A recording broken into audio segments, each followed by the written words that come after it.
Se forma en Akron el primer grupo. En tanto que el Dr. Bob y Beau empezaban a trabajar con Beau Lois estaba cada vez más impaciente esperando que Beau regresara a Nueva York, en donde había, también muchos borrachos con los cuales trabajar.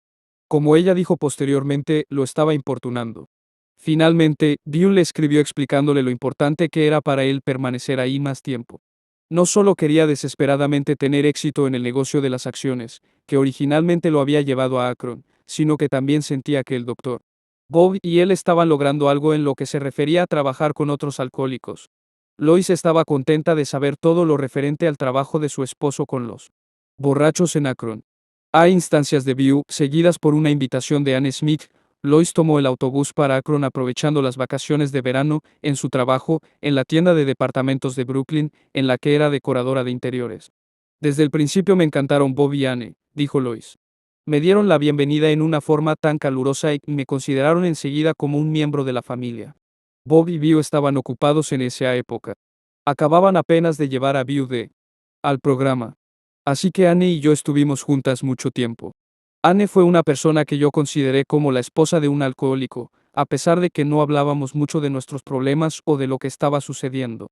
Tenía mucha prudencia y una maravillosa percepción de la gente. No solo las esposas y las familias se acercaban a ella para pedirle consejos, sino que muchos miembros de AA también lo hacían. Lois describió al Dr. Bob como una persona llena de humanidad. Definitivamente quería ayudar a la gente con problemas. Y estaba tan excitado y entusiasmado acerca de esta nueva cosa que él y Beau tenían. Llegamos a intimar mucho como familias, y solíamos visitarnos todo el tiempo. Ya fuera en la casa de unos o en la de los otros. Bob y Anne venían a vernos todos los años. Durante un tiempo, inclusive estuvieron pensando en comprar una casa aquí en Bedford Hills. Los Wilson se cambiaron a esa área rural del estado de Nueva York en 1941. En 1978, Lois todavía sostenía regularmente correspondencia con Sue Windows. Y Smithy paró allí recientemente por unos días, cuando él, su esposa y su hijo más pequeño iban en un largo viaje de excursión por el este.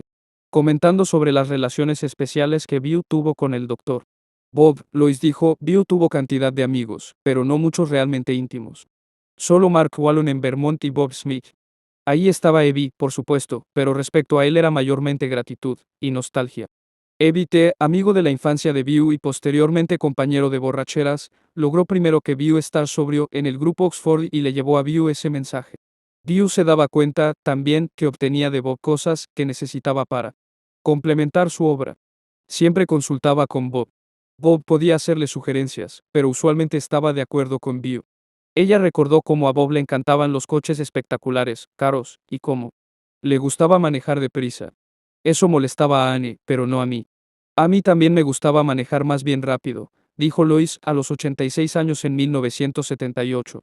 Con la de Beau había ahora 3 recuperaciones y los 3 alcohólicos sentían que tenían que llevar el mensaje o ellos mismos perecerían.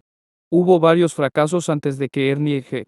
se convirtiera en el 4º miembro, a finales de julio de 1935. A Ernie se le describía como un alocado y despreocupado joven, que entonces tenía 30 años.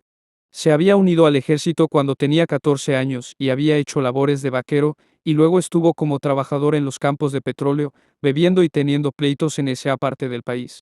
Después de que Ernie regresó a Akron, hubo trabajos perdidos y un matrimonio deshecho. Sus padres eran gente profundamente religiosa, que no sabían si él quería o no quería dejar de beber. Se rehusaba a cualquier cosa que tuviera que ver con la iglesia. Sin embargo, Ernie estuvo finalmente de acuerdo en escuchar al Dr. Bob y a sus 2 amigos, que juntos habían encontrado una forma de permanecer sobrios. Se le puso en el sitio hospital, en donde se le fue reduciendo gradualmente la bebida, a 3 onzas de whisky cada 3 horas y algo más que yo tenía escondido.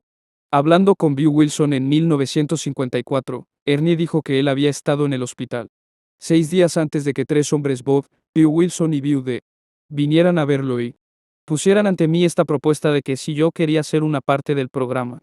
Recuerdo a documento enfatizando que era una enfermedad, recordó Ernie. Eso se lo explicaba claramente a todo individuo con el que trabajaba.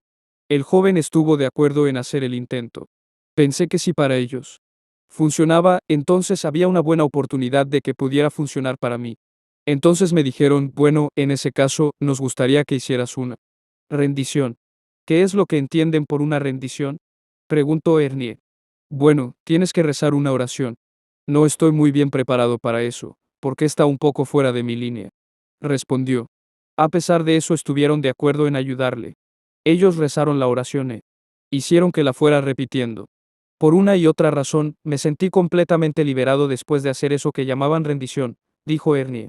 El asunto de la rendición era algo que se ponía en práctica en ese tiempo y que se continuó hasta algunos años después. No sé cuándo se dejó de hacer. Pero inclusive allí creo que era una cosa buena. Cuando Ernie dejó el hospital, el doctor Bob y Beau estaban todavía muy ocupados. Con Eddie recordó Ernie. Eddie estaba lleno ya fuera de bicarbonato de sosa, mezclado con whisky o bicarbonato de sosa solo.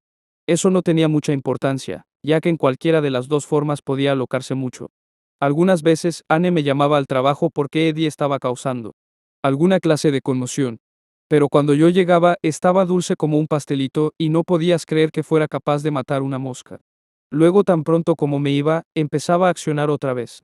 Pero yo estaba sobrio y ellos querían pasarse conmigo tanto tiempo como les era posible. Yo iba a la casa de documento, en donde estaba viviendo Beau Wilson y pasaba ahí mucho tiempo. Poco después, conseguí un trabajo de vendedor de coches. No tenía ningún deseo de beber y en ese periodo, tuve una buena liberación. La hija del doctor Bob, Sue Windows, recuerda vívidamente los últimos días de su adolescencia cuando cambió la vida de su familia. Sue, en especial, recordó cómo Ernie iba a su casa y ayudaba con Eddie. También recordó que Ernie fue quien produjo la primera recaída en AA. Después de un año de sobriedad, comenzó a beber y siguió bebiendo durante 7 meses. Sue, que se casó con Ernie en 1941, unos 5 años después de esto, estaba descorazonada cuando él se emborrachó. Realmente nunca cuajó, como dijo documento. Después de esa primera recaída, tuvo otras más, periódicamente, cada vez peores, hasta el momento de su muerte. Ellos no sabían en absoluto qué hacer con él, dijo Sue.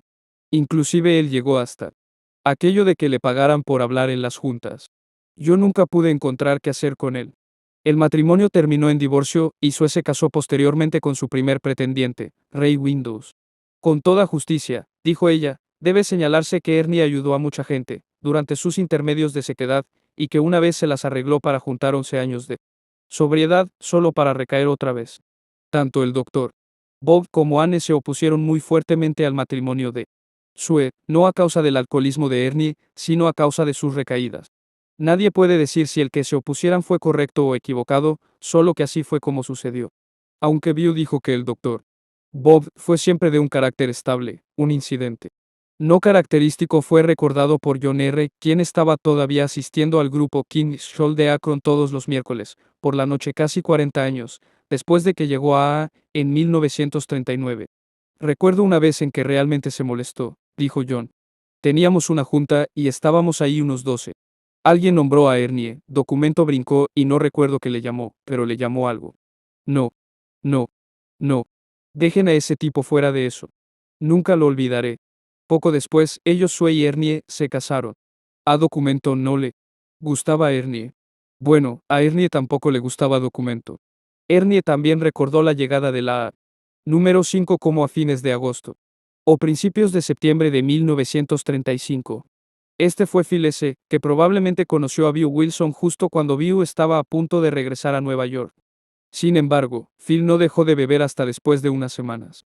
Se le dio el tratamiento usual en el sitio hospital durante 8 días, y fue dado de alta bajo la estrecha vigilancia de Ernie, en el coche Pierce Arrow de documento, para buscar su propio coche, que había perdido estando borracho. Phil le pidió que se detuviera para tomar un batido. Cuando regresó 15 minutos después, Ernie vio que estaba lleno de alcohol hasta rebosar. Unos días después de eso, Phil fue detenido y sentenciado a 30 días en la cárcel para vagabundos. Estaba muy turbado de que esto le hubiera sucedido después de todas las bondades y explicaciones, dijo Ernie. Y en cierta forma indignado porque él no era un vagabundo, todo nada más porque iba caminando por la calle descalzo y un poco sucio. Pero viude habló con el juez, que estuvo de acuerdo en liberar a Phil solo si se ponía en las manos del doctor Bob, por cualquier periodo que documento creyera que fuera el mejor y si iba a cualquier lugar al que documento creyera que debía ir y se corrigiera. Pero si se emborrachaba antes de los 30 días, lo encerraría otra vez. Phil aceptó fácilmente el trato. Así que lo vestimos con ropa limpia y lo Llevamos a la clínica local de desintoxicación, en donde lo encerraron bajo llave. Después de esto, Phil permaneció sobrio con la excepción de una recaída que tuvo a los 2 años. Así que si Ernie fue el primer joven en AA, menos y el primer recaído, menos Phil S. Fue el primer caso de un tribunal en AA. Pero esa fue una de las grandes cosas de haberse unido en los primeros días. Prácticamente todo lo que hacías era un primero. Smithy recordó cómo su padre y Bill Wilson trabajaron duro en este periodo para formular una pequeña plática o esquema que pudiera interesar a otros borrachos. El doctor Bob, haciendo notar que en esa época N había los 12 pasos y que nuestras historias no tenían un mensaje importante del cual hablar, dijo que posteriormente se convencieron de que la respuesta a sus problemas estaba en el libro bueno. Para algunos de nosotros los más antiguos, las partes que encontramos absolutamente esenciales fueron el Sermón de la Montaña, el capítulo 13 de la primera carta a los Corintios y la epístola de Santiago, dijo. Este fue el principio del periodo de volar a ciegas de AA.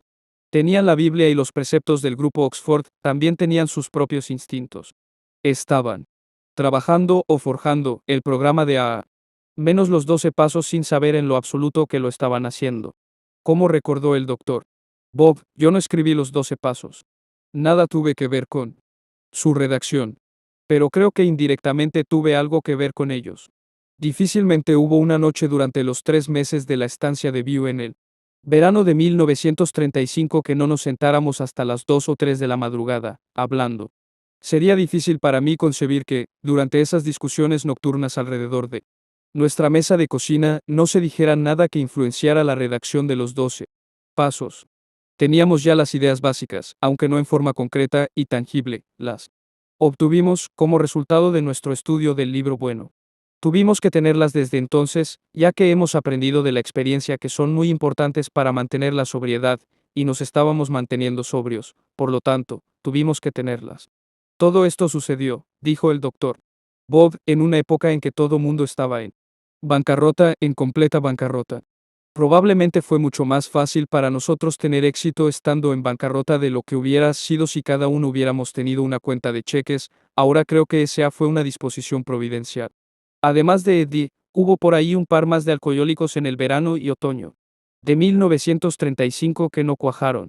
Sin embargo, también merecen llegar a ser parte de las memorias de AA. Hubo un hombre al que llamaremos Víctor, anterior alcalde de Akron, y una dama a la que llamaremos Lil, que fue la primera mujer que buscó ayuda. Juntos, Víctor y la dama conocida como Lil empezaron a escribir el paso 13. Mucho antes de que siquiera fueran pensados los otros 12. Y es más, dijeron que eso comenzó en la mesa para reconocimientos del consultorio del doctor Bob mientras que él estaba en el City Club enfrascado en su sacrosanto juego de bridge de lunes por la noche. De alguna manera, Víctor decidió que ya era hora de que él se fuera a casa, pero Lil estaba bien tomada, así que él llamó a Ernie para explicarle la difícil situación. Cuando llegó Ernie, vio a Lil tomar violentamente un puñado de píldoras del gabinete del doctor Bob. Empezamos a corretearla alrededor de la mesa para reconocimientos. Intentaba meterse las píldoras a la boca, recordó Ernie. Entonces se aventó sobre la ventana, la agarré con medio cuerpo fuera. Estaba fuerte como un caballo, y profirió unas blasfemias que yo nunca había oído ni he vuelto a oír. Logré aquietarla y llegó documento. Nos la llevamos a Ardmore Avenue y la pusimos en un cuarto del sótano. Ahí permaneció 2 o 3 días y luego su gente vino por ella y se la llevó a su casa. Por supuesto, nunca vieron con buenos ojos el asunto y creyeron que no la habíamos manejado en forma conveniente, pero nosotros sentimos que habíamos hecho las cosas lo mejor que podíamos y que ella no se había ayudado a sí misma. Dijeron que el doctor Bob durante largo tiempo de ahí en adelante desconfió de que se pudiera hacer algo con las mujeres, aunque de todas maneras intentaba ayudar lo mejor que podía a cualquiera que se le presentara. Y Bill Wilson, hablando con su Windows en la década de los 50, recordó cómo todos ellos se escandalizaron con el episodio. Como borrachos, yo no sé por qué tuvimos que hacer sido así, dijo Bill. Pero sentíamos que la actuación de algunas de aquellas primeras personas nos harían pedazos por completo. Supongo que Lil fue sin duda la primera mujer con la que llegamos a trabajar. Bill pensó que Lil nunca la había hecho, pero Sue dijo que ella se corrigió. Después de algunos años, se casó y tuvo hijos, solo que no fue en el programa de AA, en el que Lil se recuperó. Esa fue también una lección. No es la respuesta para todos. Ernie también recordó que Víctor tenía 10 litros de alcohol para friegas en su casa al llegar el tiempo de la Serie Mundial de Béisbol. Esto era, y qué hallazgo, parte del conjunto de cosas que se habían usado para dar masajes a su madre, antes de que ella muriera. Tal como Ernie lo dijo, Víctor le preguntó a algunos nobles haraganes y caballeros andantes si alguna vez lo habían bebido. Es mejor que la champaña, respondió uno. No estando convencido por completo, Víctor les dio un litro y observó detrás de las cortinas cómo se lo bebían. No parecieron ponerse rígidos y de hecho, regresaron por más. Muy bien, dijo Víctor, dándoles otro litro. Pero este es el último. Si es así de... Bueno, es justo lo que he estado buscando. Le duró todo lo largo de la Serie Mundial de 1935 entre los Tigres de Detroit y los Cachorros de Chicago, que se prolongó a 6 juegos. Ernie hizo notar que tanto Víctor como Eddie R.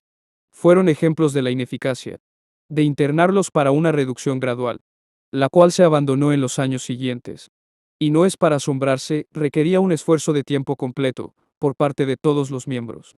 Igualmente, Ernie recordó una de las primeras visitas no solicitadas hechas por los primeros miembros de Akron. Fueron hasta la casa del hombre y tuvieron toda una plática con él. Este tuvo que escuchar, porque estaba inmovilizado en la cama, y en cambio no pudo decir mucho. Fuimos otra vez 1 o 2 días después, y su madre atrancó la puerta y se rehusó a dejarnos entrar, porque lo poníamos nervioso. Además, no tiene ningún problema de whisky, dijo. Hubo otros. Un borracho sin nombre se agarró fuertemente al volante cuando el doctor Bob iba manejando y casi chocó el coche. También hubo una mesera india que anduvo rondando una temporada. Smithy recordó cómo su padre dosificaba a los borrachos con paraldehído. Se quedaban allí noqueados durante 36 horas. Luego uno de ellos derramó algo de esa sustancia en el coche, apestándolo hasta el día en que se vendió. En la familia, al Pierce Arrow se le llamaba el arca, dijo Smithy. Papá, por supuesto, era Noé. Además, Bio escribió a Lois sobre un hombre de Detroit con el que había estado trabajando ese verano de 1935. Parece ser de mediana edad o un poco mayor, y tan típico como muchos de los que he visto en el Towns, dijo Bio. No está tan avanzado, pero se destruirá en un par de años más. Pobre tipo, quiere que todo se conserve en el más oscuro secreto, así que no pudimos internarlo para tratarlo. Como dijo Bio, era raro que pasara una noche sin que la casa de alguien no le diera asilo a una pequeña reunión de hombres y mujeres, felices en su liberación, y pensando constantemente cómo podían presentar su descubrimiento a algún recién llegado. Cuando había un fracaso, hacían un esfuerzo para llevar a la familia, dentro de la forma espiritual de vivir, una prefiguración si no es que un precursor de Al-Anon, aliviando así muchas preocupaciones y sufrimientos, dijo. Además de estas convivencias, no planeadas, llegó a ser una costumbre dejar reservada una noche a la semana, para una reunión, a la que asistieran cualquiera y todos los que estuvieran interesados en una forma espiritual de vida, dijo Bio. Por supuesto, esta era la noche de los miércoles en casa de T. Henry Williams. En aquellos días, todos teníamos un asiento cómodo, acoginado, ¿por qué no? Éramos muchos, recordó Ernie en una conversación con Bio. Clarace Williams nunca tenía que usar más de 2 sillas ordinarias. Ahí estábamos tú, documento, Viude, yo y Phil S. El resto eran oxfordianos, que no iban muchos, en total seríamos 13 o 14. Al principio, entre los demás podrían incluirse a T. Henry y Clarace, Henrietta Seiberling, Anne Smith y Henrietta D. El escuadrón alcohólico, como algunos lo llamaron en los años posteriores, continuó reuniéndose donde T. Henry todos los miércoles por la noche, desde el verano de 1935 hasta finales de 1939, cambiándose entonces a casa del Dr. Bob por unas pocas semanas y de ahí a la King's Shoal en enero de 1940. Sí, como creía el Dr. Bob, los primeros miembros tienen que haber estado trabajando los 12 pasos sin saberlo, así también este fue el primer grupo de alcohólicos anónimos, aunque sus miembros no lo sabían. Sin embargo, inclusive entonces había tendencias opuestas y una sensación de disociación entre los alcohólicos y los demás miembros locales del grupo Oxford. En lo de la guía, los oxfordianos nunca se ubicaron bien con los borrachos, dijo Ernie. Quizá no fue lo suficientemente bien explicada. Desde el principio no me causó buena impresión, dijo. Me pareció que se estaba volviendo muy técnico y detallado, a veces sentía como si estuvieran usando un tablero de Ouija. Tanto yo como algunos otros de los alcohólicos, sentíamos que ellos escribían esas cosas en un papel y que era su propia idea personal de ti. Pero por respeto a T. Henry, no nos quejábamos demasiado. Por otro lado, los llevábamos al piso de arriba y los poníamos de rodillas para Que se rindieran, lo que yo sentía que era una parte muy importante. La rendición era más que importante, era una cosa obligatoria.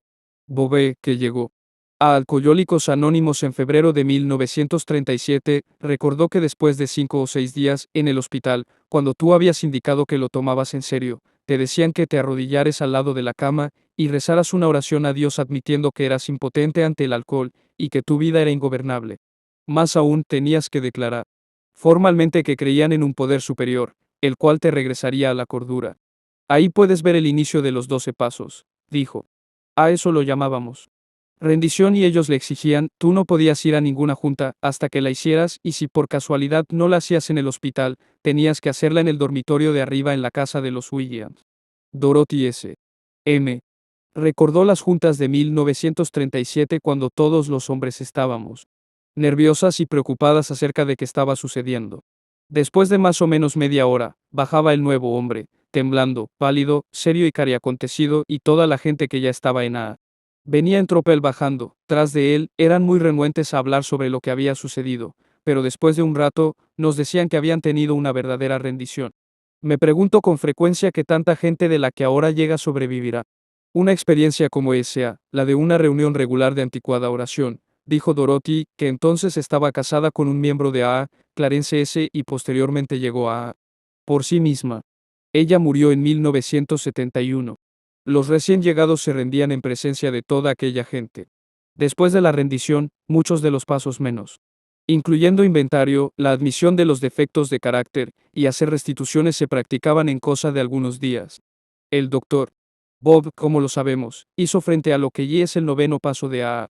Al empezar conscientemente a hacer restituciones a los amigos y conocidos el mismo día que tomó su último trago. Más de 40 años, después, un buen número de instalaciones para tratamiento, orientadas en AA, estaban animando a los pacientes a practicar los primeros 5 pasos del programa de AA. Antes de que fueran dados de alta, un procedimiento no muy diferente de aquel que el primer grupo estaba siguiendo en 1935. La hospitalización era otra cosa obligatoria en los primeros días. El mismo doctor Bob fue una de las pocas excepciones. Hasta los prospectos que estaban bastante bien secados cuando pedían ayuda se les requería que se internaran ellos mismos en cuartos privados en el sitio hospital por periodos que variaban de 5 a 8 días. Este enfoque estaba enfatizado parcialmente por el hecho de que el doctor Bob era un médico que estaba orientado a llevar al hospital y creía que el alcoholismo era una enfermedad que también necesitaba tratarse médicamente. La ventaja de tener al alcohólico a solas en un cuarto, como una audiencia cautiva, tuvo algo que ver con esto. A estos pacientes se les permitía solo la Biblia como material de lectura. Generalmente, sus únicos visitantes eran alcohólicos recuperados. Esto era a tal grado una parte del tratamiento, que Warren C., quien llegó a en Cleveland en julio de 1939, recordó que hubo un considerable debate sobre si él debía ser admitido en la fraternidad, ya que no había sido hospitalizado. Así cuando una menciona ahora que ellos no tenían esa prisa en la práctica de los pasos o no tenían esta hospitalización cuando él llegó al programa, está hablando acerca de los viejos tiempos, no de los muy viejos tiempos. ¿En qué consistía este tratamiento del hospital? Betty B., la estudiante de enfermería, fue testigo de un primitivo ejemplo de ella, que tuvo lugar en lo que recuerda que fue el verano u otoño de 1935. Yo estaba en el turno de 3 a 11 en un piso elegante de cuartos privados. Recordó. Este era un lugar al que no se asignaban usualmente estudiantes de enfermería. Acababa de pasar frente al elevador cuando oí el ruido de su puerta, que se abría, y me quedé asustada al ver al doctor Bob empujar fuera del elevador hacia el pasillo, a un hombre, sucio, desgreñado, sin afeitar y obviamente intoxicado. Estoy segura que mostré mi sorpresa, este tipo de pacientes nunca se habían visto en el piso M3. Evidentemente pertenecía al pabellón de caridad, 2 pisos más abajo. Pero el doctor Bob, sosteniendo la tambaleante figura por la nuca, me miró fijamente por arriba de sus lentes de aros de cuerno y dijo: Ahora escúchame, mujer. Quiero que hagas exactamente lo que te digo que hagas. Exactamente. Olvídate de todas esas cosas que te han estado enseñando acerca de la admisión de pacientes. No me importa lo que tu jefa de enfermeras te dice. No lo desvistas. No le des un baño de admisión. Olvídate de la muestra de orina. No hagas nada. ¿Entiendes? Nada. No me importa si moja la cama o se vomita sobre ella. No la cambies. No me importa si se tira en el suelo. Déjalo ahí. Solo una cosa, él va a querer un trago, quiero decir whisky. Recuerda, 1 onza de cada uno, primero el paraldehído, luego whisky. Y recuerda, mujer, olvídate que eres una enfermera. Escribiré las órdenes para que no te metas en problemas, ponlo en el 306, abajo ya saben de él, estaré por aquí. Mañana en la mañana. Dicho eso, se fue dando zancadas por el corredor, con sus deslumbrantes calcetines como de costumbre, mostrándose bajo las valencianas de los pantalones de sarga azul.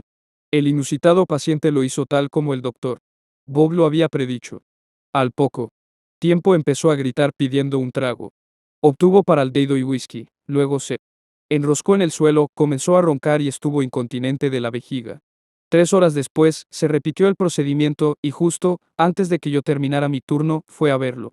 De alguna manera se había metido en la cama y movió su mano despidiéndome y diciendo: no voy a beber más de esa maldita sustancia blanca. Y no lo hizo. Se me dijo que permaneciera fuera del cuarto a menos que él encendiera la luz de la puerta. Pero todos los días yo me asomaba, y ahí estaba siempre alguien al lado de su cama, algunas veces varias personas, incluidas mujeres. Luego un día, caminó hasta el cuarto de utilería en el que yo estaba enjuagando jeringas. Ciertamente. No era el mismo hombre. Tenía los ojos aclarados, estaba afeitado y sonriente. No solo eso, sino que era cortés y bien educado. La cosa más peculiar, acerca de este hombre, fue el hecho de que aunque habló sobre su problema de bebida, no obstante no parecía infeliz, dijo que ahora sabía que se iba a poner mejor. Tenía esperanza. También me dijo que era abogado y que había nacido en el sur. Hasta este día, no he sabido más sobre el paciente, pero sé que yo tuve la rara oportunidad de ver a mi querido doctor Bob en acción, llevando ese milagroso mensaje. El mensaje le fue llevado a la misma Betty unos 35 años después. Además de la hospitalización y la rendición, había indudablemente otras cosas obligatorias, a pesar de que el doctor Bob y Beau no estaban totalmente seguros de que eran.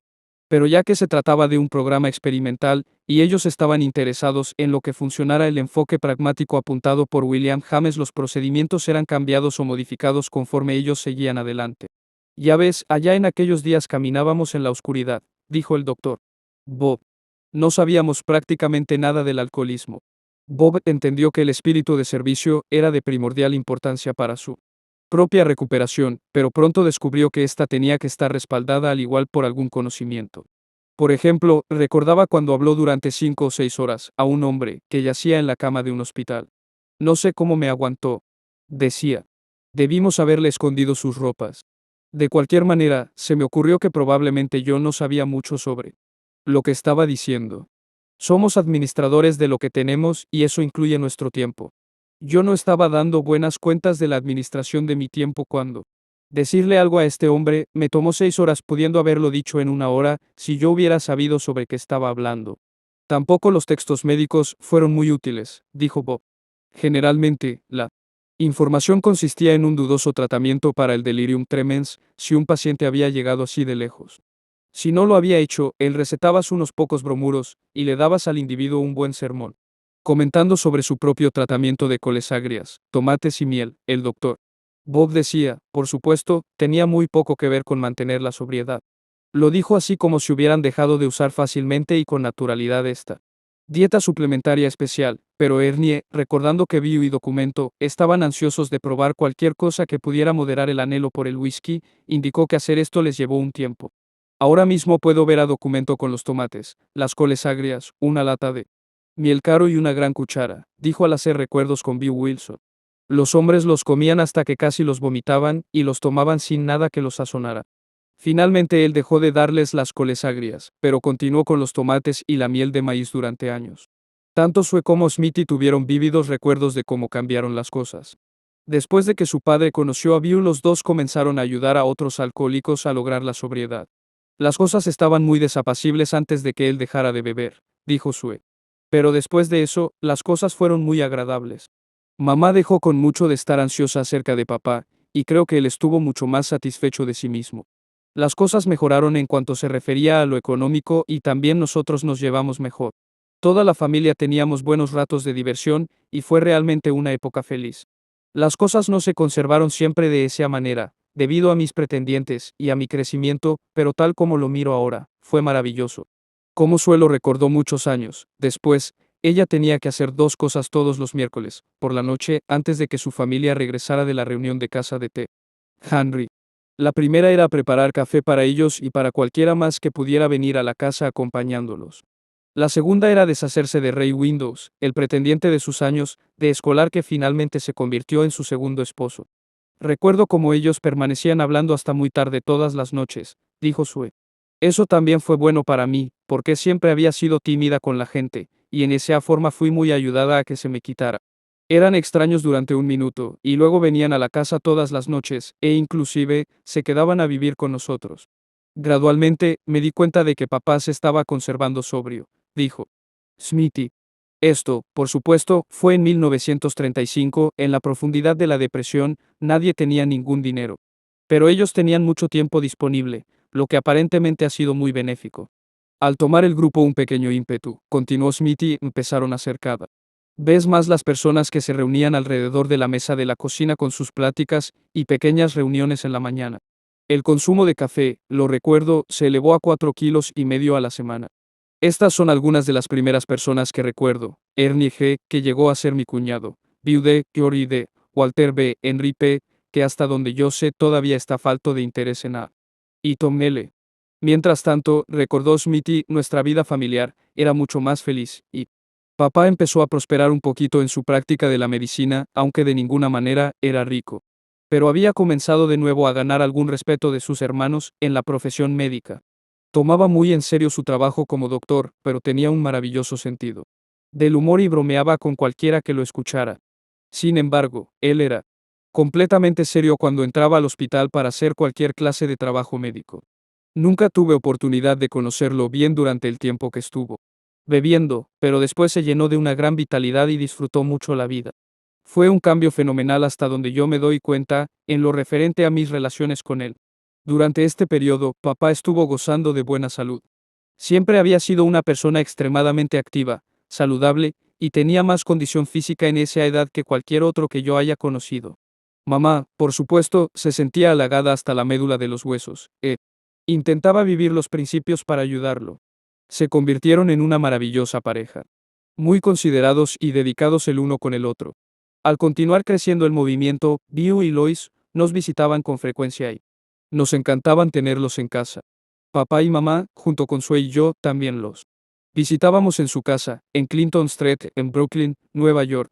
Papá me decía frecuentemente que aunque Bill y él veían las cosas desde diferentes ángulos, nunca tuvieron una discusión y sus dos mentes parecieron entretejerse para desarrollar un programa comprensible que pudieran presentarle a los alcohólicos.